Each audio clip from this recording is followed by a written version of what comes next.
Jackson County in southern Mississippi until 3:15 a.m. Central Daylight Time.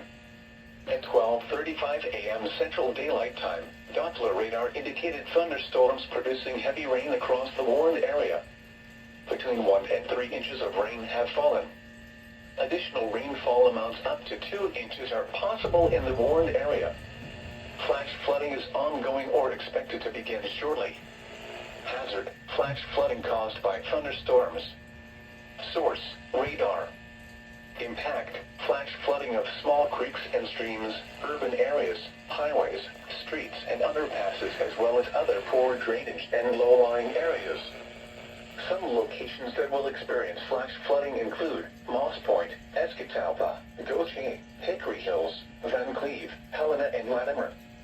This includes the following interstate: Interstate 10 in Mississippi between mile markers 53 and 72. Turn around, don't drown when encountering flooded roads. Most flood deaths occur in vehicles.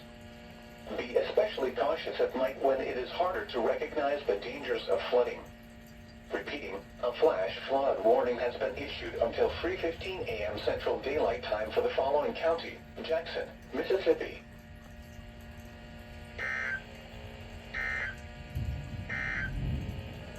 The flood advisory is replaced by a flash flood warning for a portion of southern Mississippi, including the following area: Jackson,